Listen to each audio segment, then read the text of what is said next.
전 세계가 놀라고 있습니다. 바로 한국의 기술력인데요. 전통적으로 기술 강국으로 군림하던 미국조차 한국의 혁신 앞에 긴장하고 있습니다. 그 이유는 바로 2024년 미국 실리콘밸리에서 열린 국제 첨단 기술 박람회에서 한국이 주인공으로 떠올랐기 때문입니다. AI, 반도체, 배터리, 우주항공 등 다양한 분야에서 한국의 기술이 전 세계 전문가들의 이목을 집중시켰습니다. 미국과 중국의 독점 분야를 넘어서 한국이 기술 패권의 최전선에 설 수 있을까요? 한국의 기술력이 어떻게 세계 경제를 주도할 수 있을지, 그리고 그 과정에서 어떤 도전과 성과가 있었는지 지금부터 그 이야기를 시작합니다. 그 전에 좋아요 버튼을 눌러주시면 영상 제작에 큰 힘이 됩니다. 그럼 바로 시작하겠습니다. 한국 기술, 세계를 뒤흔들다. 이거 정말 한국 기술이라고.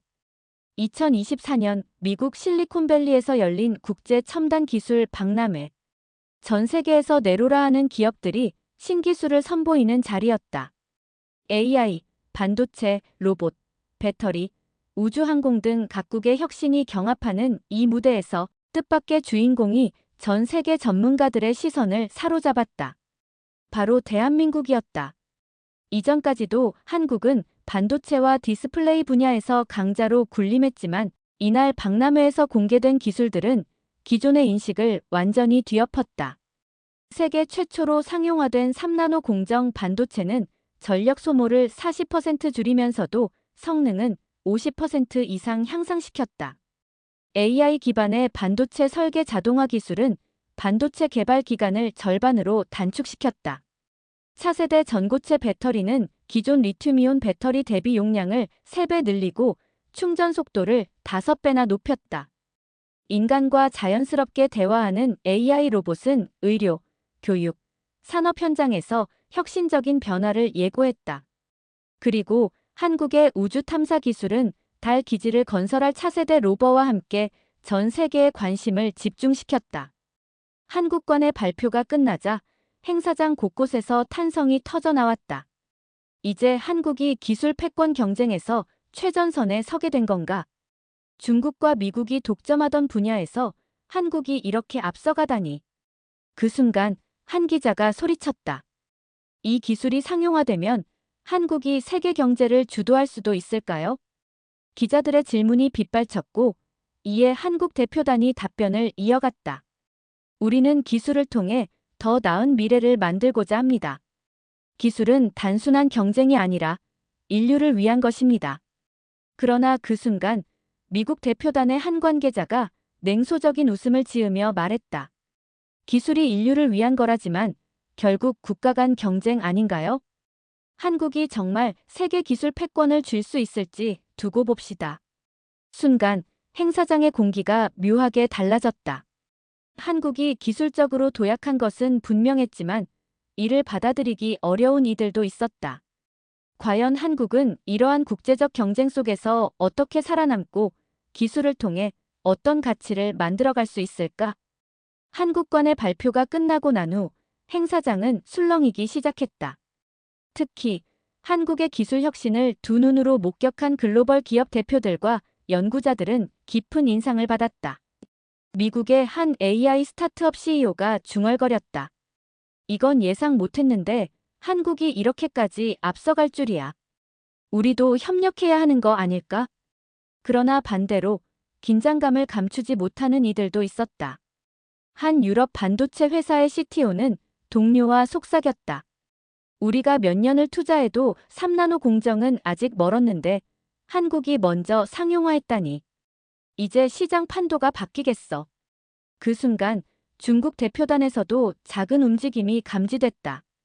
한 중국 대표가 다른 관계자에게 조용히 말했다. 한국이 이 정도라면 우리도 빠르게 대응해야 해. AI 반도체와 배터리에서 우위를 빼앗길 순 없어. 그러나 정작 한국 대표단은 의외로 차분했다.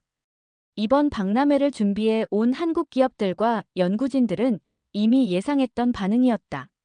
세계는 변화를 두려워했고 새로운 강자가 등장하면 기존의 강자들은 경계를 하게 마련이었다. 그때 한국 대표단의 한 연구원이 말했다. 결국 기술이란 경쟁을 넘어 협력해야 더 큰 발전을 이룰 수 있습니다. 하지만 그의 말은 곧바로 날카로운 반응을 불러일으켰다. 협력. 미국의 한 기자가 코웃음을 치며 물었다. 기술이 국가 경쟁력과 직결되는데 협력이 가능할까요? 결국 한국도 자국의 이익을 위해 이 기술들을 보호하려는 것 아닙니까? 이 질문은 행사장에 모인 모든 이들의 관심을 집중시켰다. 한국은 이제 막 세계 무대에서 기술 강국으로 자리 잡아가고 있는 상황이었다. 기술 보호와 글로벌 협력 사이에서 한국은 어떤 길을 택해야 할까? 기술 강국, 한국의 선택. 박람회가 끝난 후 한국 대표단은 호텔 회의실에 모였다. 연구진, 기업 대표, 정부 관계자들까지 모두가 오늘의 성과를 되짚으며 다음 단계를 논의했다. 우리가 보여준 기술력은 충분히 세계를 놀라게 했습니다. 한 기업 대표가 말했다. 하지만 이제 더 중요한 건 이 기술을 어떻게 활용할 것인가입니다. 한 연구원이 조용히 입을 열었다. 기술 보호와 개방, 그 사이에서 어떤 길을 가야 할까요? 이미 미국과 유럽, 중국의 주요 기업들이 한국의 기술에 관심을 보이고 있었다. 몇몇 글로벌 기업들은 한국의 AI 반도체 및 배터리 기술에 협력을 요청해왔고, 반대로 어떤 국가들은 기술 유출을 경계하며 한국에 대한 견제를 강화하려는 움직임을 보이고 있었다. 그때 한국 정부 대표가 단호하게 말했다. 한국은 기술을 무기화하지 않을 것입니다. 하지만 그렇다고 해서 아무에게나 내줄 수도 없습니다. 중요한 건 기술이 인류를 위한 것이어야 한다는 원칙입니다. 기업 대표들은 고개를 끄덕였다. 한국이 지금까지 기술 강국으로 성장할 수 있었던 이유는 단순한 이익만을 좇은 것이 아니라 기술이 사람을 위해 존재해야 한다는 철학이 있었기 때문이었다. 국제 협력 vs 독자 노선, 한국의 갈림길. 며칠 후 한국의 주요 반도체 기업은 미국 실리콘밸리의 한 대형 IT 기업과 비공식 회의를 가졌다. 여러분의 3나노 공정 반도체 기술 함께 발전시키고 싶습니다. 미국 기업의 대표가 말했다. 우린 기존의 반도체 시장을 지배해왔지만 솔직히 말하면 지금 한국이 한 단계 앞서 있습니다. 함께 협력한다면 더 강한 시장을 만들 수 있을 겁니다. 한국 측은 신중한 태도를 보였다. 반도체 기술은 국가 경제의 핵심 자산이었고 무조건적인 협력은 위험할 수도 있었다. 하지만 한국은 이미 과거에도 글로벌 협력을 통해 발전해온 역사가 있었다. 우리의 기술을 보호하는 것도 중요하지만 세계와 함께 발전하는 것도 필요합니다. 한 한국 연구원이 조심스럽게 말했다. 하지만 바로 그때 예상치 못한 변수가 발생했다. 중국이 한국의 차세대 배터리 기술에 대한 수출 규제를 추진할 조짐을 보인 것이었다. 한국이 차세대 전고체 배터리를 시장에 출시하면 기존 리튬이온 배터리를 기반으로 한 글로벌 공급망이 흔들릴 겁니다.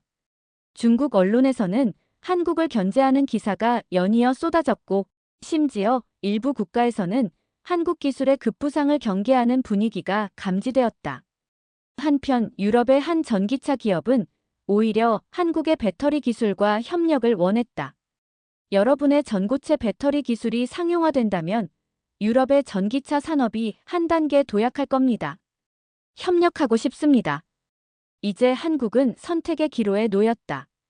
미국과 협력하여 반도체 시장을 주도할 것인가? 유럽과 손을 잡고 차세대 배터리 시장을 개척할 것인가? 혹은 독자적인 기술 노선을 유지하며 장기적인 경쟁력을 키울 것인가? 기술은 결국 사람을 위한 것이다. 고민 끝에 한국 대표단은 중요한 결정을 내렸다. 우리는 한국의 기술을 보호하면서도 전 세계와 협력할 준비가 되어 있습니다. 하지만 그 협력은 단순한 이익이 아니라 더 나은 미래를 만드는 방향이어야 합니다. 이에 따라 한국은 미국과는 AI 반도체 공동 개발, 유럽과는 전고체 배터리 협력, 그리고 독자적인 우주항공 기술 개발을 추진하는 삼각 전략을 선택했다. 기술은 경쟁이 아니라 인류를 위한 것입니다. 이 결정은 전 세계를 놀라게 했다. 한국은 단순히 강한 기술력을 가진 국가를 넘어 세계 기술 패권의 새로운 중심으로 자리 잡기 시작한 것이었다. 그러나 아직 끝이 아니었다. 국제 협력과 기술 발전 속에서 한국을 향한 또 다른 도전이 다가오고 있었다. 위기와 오해, 그리고 한국의 선택. 국제 협력과 독자 개발을 병행하겠다는 한국의 결정은 전 세계적으로 큰 반향을 일으켰다. 미국과의 반도체 공동 개발, 유럽과의 배터리 협력, 독자적인 우주항공 기술 개발, 이 전략은 한국을 명실상부한 세계 기술 강국의 중심으로 올려놓았다. 그러나 이 모든 것은 너무 순조롭게만 흘러갈 수 없었다. 한국의 급부상에 대해 일부 국가들이 불편함을 드러내기 시작한 것이다. 한국 기술을 믿을 수 있습니까? 국제적으로 한국의 기술력이 인정받고 협력 요청이 쇄도하던 가운데 미국의 한 언론에서 논란이 될 만한 기사가 보도되었다. 한국 기술, 믿을 수 있나? 글로벌 기술 패권 경쟁 속 신흥 강자의 한계. 이 기사에서는 한국의 급격한 기술 발전이 외부 기술에 대한 카피와 역설계를 기반으로 했다는 의혹을 제기했다. 특히 한국의 AI 반도체가 기존 미국 기업들이 연구 중이던 기술과 유사하다는 주장이었다. 이 기사가 나오자마자 SNS와 주요 기술 포럼에서는 뜨거운 논쟁이 벌어졌다. 한국 기술이 뛰어나긴 하지만 완전히 독자적인 것일까? 기술 협력을 하면서도 한국이 너무 많은 걸 가져가려는 건 아닐까? 한국이 차세대 배터리 시장까지 장악하면 글로벌 시장이 불안정해질 수도 있어. 이런 논란 속에서 일부 기업들은 한국과의 협력을 재검토하겠다고 발표하기 시작했다. 한국 대표단은 당혹스러웠다.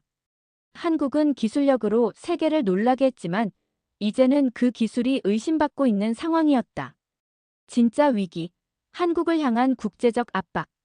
논란이 커지자 미국과 유럽의 일부 정치인들은 기술 유출을 막아야 한다며 한국과의 협력에 제동을 걸 가능성을 시사했다. 우리가 한국과 반도체를 공동 개발하는 것이 과연 옳은가? 결국 우리 기술을 빼앗기게 되는 건 아닐까? 한국의 배터리 기술이 너무 강력해지면 기존 공급망이 완전히 붕괴할 수도 있다. 조정이 필요하다. 이런 분위기 속에서 한국은 중요한 프로젝트 중 일부가 지연될 위기에 놓였다. 그때 한국의 한 연구소에서 내부 회의가 열렸다. 이대로 가다간 우리가 쌓아온 기술 신뢰가 흔들릴 수도 있습니다. 하지만 억울하잖아요. 우리의 기술은 우리가 연구하고 발전시킨 겁니다. 왜 의심받아야 하죠? 한국의 기술자들은 누구보다 자부심을 갖고 있었다. 하지만 국제사회는 냉정했다. 단순한 기술 경쟁이 아니라 신뢰의 싸움이었던 것이다. 한국의 반격, 투명성을 무기로 삼다. 이때 한국 정부와 기업들은 예상치 못한 대응을 선택했다. 우리는 숨길 것이 없습니다. 우리의 기술이 어떻게 개발되었는지 모든 연구 과정을 투명하게 공개하겠습니다. 곧바로 한국의 주요 연구기관과 기업들은 기술 개발 과정과 연구 데이터를 일부 공개하기 시작했다. 반도체 설계부터 생산까지의 혁신 과정, AI 반도체 개발에 사용된 독자적인 알고리즘, 전고체 배터리의 원천 기술 연구 보고서. 한국은 국제사회가 원하는 답을 정면으로 내놓았다. 처음에는 회의적이었던 해외 전문가들도 점점 입장을 바꾸기 시작했다. 이 자료들을 보니 한국이 단순한 기술 추격자가 아니라 진정한 기술 선도국이라는 걸 알겠군. 한국은 오히려 가장 투명한 기술 개발 모델을 제시한 셈이야. 이 전략은 예상보다 강력한 효과를 가져왔다. 한국의 기술이 정당한 연구와 노력의 결과물이라는 것이 입증되자 한국을 향한 의심은 점차 사그라들었다. 그리고 뜻밖의 변화가 찾아왔다. 한국과 협력하고 싶다. 기술의 새로운 흐름. 기술 공개 이후 오히려 한국과의 협력을 원하는 기업과 연구소들이 늘어나기 시작했다. 특히 미국과 유럽의 젊은 스타트업들은 한국의 투명한 기술 접근 방식에 깊은 인상을 받았다. 한국과 함께 연구하면 우리가 개발하는 기술도 더 정당한 방식으로 성장할 수 있을 것 같아요. 기술 패권 경쟁이 아니라 진짜 혁신을 만들어갈 수 있겠어요. 이런 변화 속에서 한국은 단순한 기술 강국을 넘어 기술 신뢰의 중심지로 자리 잡게 되었다. 그러나 이 과정에서 한국이 직면한 문제는 단순한 기술 경쟁이 아니었다. 기술이 인간을 위한 것이라면 그 기술을 어떻게 활용할 것인가? 이제 한국은 새로운 단계로 나아가야 했다.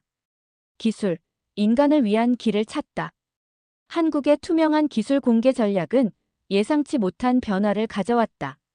처음에는 한국의 기술력을 의심하던 국가들과 기업들이 점차 입장을 바꾸기 시작했다. 연구 자료와 개발 과정을 확인한 후 오히려 한국과 협력하고 싶다는 요청이 쏟아졌다. 미국의 한 반도체 기업 대표는 기자회견에서 이렇게 말했다. 한국은 단순한 기술 강국이 아닙니다. 신뢰할 수 있는 파트너이자 미래 기술의 중심이 될 것입니다. 유럽의 전기차 기업 CEO는 한국의 전고체 배터리 기술과 협력하기 위해 직접 방한했다. 기술을 통한 지속 가능성이 중요합니다. 한국과 함께라면 더 나은 세상을 만들 수 있을 겁니다. 심지어 처음 한국을 견제하던 일부 중국 기업들도 협력 가능성을 타진하기 시작했다. 이제 한국은 단순한 기술 강국이 아니라 세계 기술 협력의 중심지로 떠오르고 있었다. 그러나 한국 내부에서는 또 다른 고민이 시작되었다. 우리는 기술로 무엇을 해야 하는가? 한국의 기업과 연구자들은 성취감을 느끼면서도 새로운 질문을 마주했다. 우리는 이제 세계 최고 수준의 기술을 가졌습니다. 하지만 이 기술이 단순히 경제적 이익을 위한 것이라면 우리는 무엇을 위해 이렇게 달려온 걸까요? 기술의 발전이 반드시 인류에게 좋은 방향으로 사용되는 것은 아니었다. AI 기술이 발전하면서 일부 국가에서는 이를 감시 시스템으로 활용하려 했다. 반도체 기술이 군사 목적으로 악용될 가능성도 있었다. 배터리 기술이 특정 기업들만 독점하면 지속 가능한 에너지 전환이 지연될 수도 있었다. 그때 한 연구원이 조용히 말했다. 기술은 인간을 위한 것이어야 합니다. 그 말은 곧 한국 기술계 전반에 걸쳐 커다란 파문을 일으켰다. 우리는 단순한 기술 패권 경쟁이 아니라 진짜 변화를 만들어야 한다. 한국 기술의 철학을 선언하다. 며칠 후 한국 정부와 주요 기술 기업들은 공동 성명을 발표했다. 한국 기술 3대 원칙. 기술은 인간을 위한 것이어야 한다. 기술은 단순히 경제적 이익이 아니라 인류의 삶을 개선하는 데 사용되어야 한다. 기술은 개방과 협력을 통해 발전해야 한다. 무조건적인 기술 독점이 아니라 신뢰할 수 있는 파트너와의 협력을 통해 함께 성장해야 한다. 기술은 지속 가능한 미래를 만들어야 한다. 기후 변화 대응, 에너지 혁신, 윤리적 AI 개발 등 지속 가능한 방향으로 기술을 활용해야 한다. 이 선언은 단순한 구호가 아니었다. 한국의 기업과 연구소들은 이를 실제 정책과 연구 방향으로 반영하기 시작했다. 반도체, AI 반도체 기술을 활용하여 개발도상국에도 저렴한 컴퓨팅 기술을 제공하기로 함. 배터리, 전고체 배터리 기술을 특정 기업만 독점하지 않고 친환경 기술을 공유할 글로벌 컨소시엄을 구성. AI 윤리 강령을 강화하고 인간 중심 AI 개발을 위한 국제 협약을 주도. 우주기술, 한국이 주도하는 국제 우주개발 프로젝트를 추진, 우주자원의 평등한 분배를 논의. 이 선언이 발표되자 전 세계는 다시 한번 놀랐다. 한국, 기술 강국을 넘어 기술 철학의 중심이 되다. 며칠 후 유엔에서 열린 국제기술 포럼에서 한 연구자가 말했다. 기술을 통해 세상을 바꾸는 방법에는 두 가지가 있습니다. 하나는 패권을 차지하는 것이고 다른 하나는 모두를 위한 기술을 만드는 것입니다. 한국은 후자의 길을 가고 있습니다. 그 말에 청중들은 조용히 고개를 끄덕였다. 한국은 이제 단순한 기술 강국이 아니었다. 기술을 통해 인류의 미래를 고민하는 나라로 자리 잡고 있었다. 기술 경쟁의 승리. 그것만이 목표가 아니었다. 기술이 인간을 위해 존재해야 한다는 신념. 그것이 한국이 진정으로 세계를 놀라게 한 이유였다. 기술은 경쟁이 아니다. 기술은 인류를 위한 것이다. 한국, 기술의 미래를 바꾸다. 이 이야기가 감동적이었다면 좋아요와 구독 부탁드립니다. 여러분은 기술이 어떻게 사용되어야 한다고 생각하시나요? 댓글로 의견을 남겨주세요. 여러분의 K 감동 탐험입니다.